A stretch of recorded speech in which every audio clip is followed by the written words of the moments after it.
Congress workers have staged a protest and surrounded the Dharmanagar police station demanding the immediate arrest of those who attacked the Dharmanagar block Congress president. According to the Congress leadership, their block president was a victim of a politically motivated attack. Following the incident, they had been demanding the assailant arrest, but when police failed to take action, enraged party workers decided to escalate their protest by surrounding the police station. 56 বিধানসভা কেন্দ্রের block সভাপতি সুবল গোস্বামীর বাড়িতে বিজেপির 20-25 জন দুষ্কৃতী ওনার বাড়িতে গিয়ে আক্রমণ করে। আমরা দেখতে পেয়েছি জাতীয় কংগ্রেসের একটি লিফলেট বিলির প্রোগ্রাম ছিল। 56 বিধানসভায় সেই লিফলেট বিলি হচ্ছিল। সেই লিফলেট বিলিকে কেন্দ্র করে বিজেপির কিছু দুষ্কৃতিকারী সুবল গোস্বামীর বাড়িতে গিয়ে ওনার হাত থেকে মোবাইল ফোন ছিনে কেড়ে নিয়ে ওনার মোবাইল ফোন থেকে জাতীয় কংগ্রেসের কিছু পোস্ট ডিলিট করে মোবাইল ঢিল মেরে ফেলে দেয় এবং ওনার বাড়িঘরে দরজা জানালা ভাঙচুর করে ওনার শাশুড়িকে শারীরিকভাবে হেনস্থা করে। ওনার শাশুড়ি অসুস্থ হয়ে রয়েছেন, 3-4 বার উনি সেন্সলেস হয়েছেন।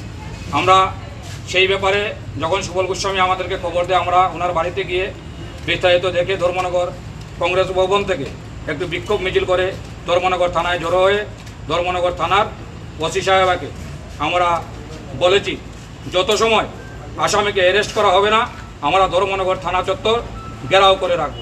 আমরা দেখতে পাচ্ছি 2018 বিধানসভা নির্বাচনের পর থেকে সংস্কৃতির শহর ধর্মনগর, যে ধর্মনগরের সুনাম সারা ত্রিপুরা রাজ্যে ছিল, সেই ধর্মনগরের সুনামকে ব্যাহত করে কিছু কতিপয় মানুষ নিকেশীয় বাণিজ্য কায়েম করার জন্য ধর্মনগরের সাধারণ মানুষের দোকানপাট থেকে চাঁদা আদায়, বিরোধী দলের নেতাকর্মীদের বাড়িতে ভাঙচুর, নেতাকর্মীদের হেনস্থা করা, দোকানপাট ভাঙচুর করা নিত্যদিনে পরিণত হয়েছে, যা আজকে সাধারণ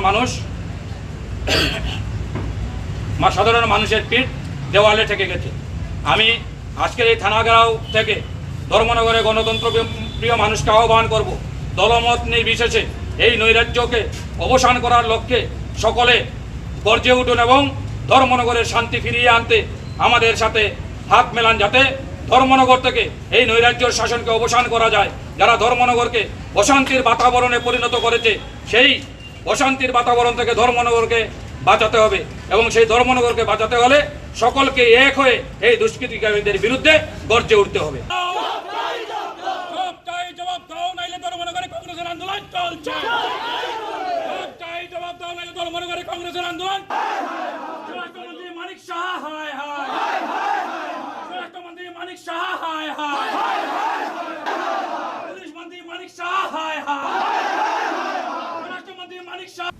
Bureau Report Chini Khorang.